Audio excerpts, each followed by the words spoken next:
amma yanzu in kai mun bayani ba zai zama.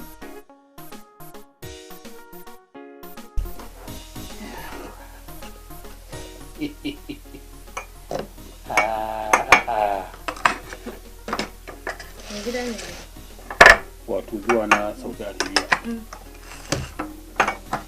Muka zauna a teburin shayi muna shan shayi. Take mamaki. Take ga bursaji. Can ma suna da teburin shayi? Akwai teburin shayi. Ai na ɗauka famfo ake buɗe. Ina. Ya kwariya.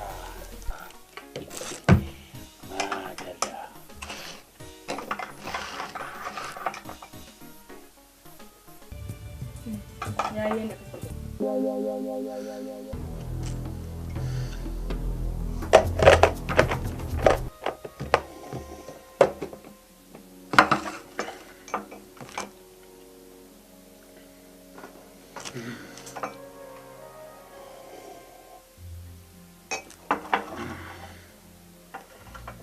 ka shanye kenan.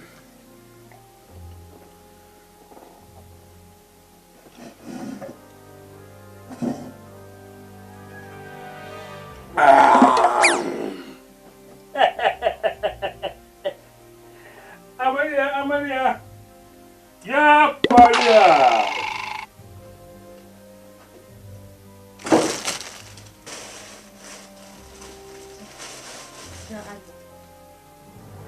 Ko cokali a ciki.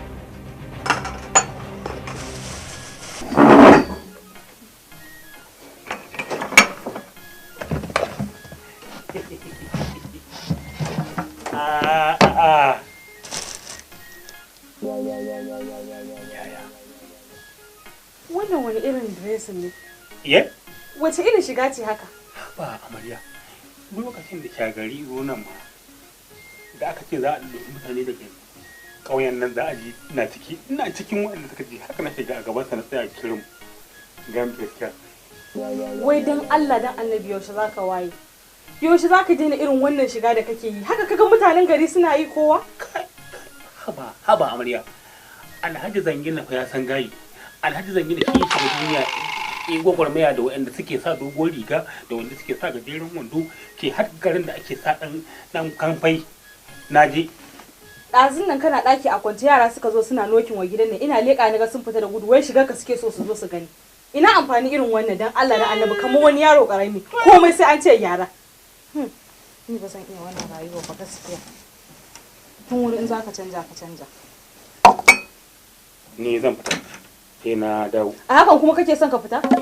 Yanzu na maka magana baka koma ka canja ba? Ni amarya gaskiya ke da billahi. Abin ya ishe ka ko? To ni kaina ma ya ishe ni ga maka ba kai ba. Ni ba wai ni kina burge ni. Wallahi kina burge ni.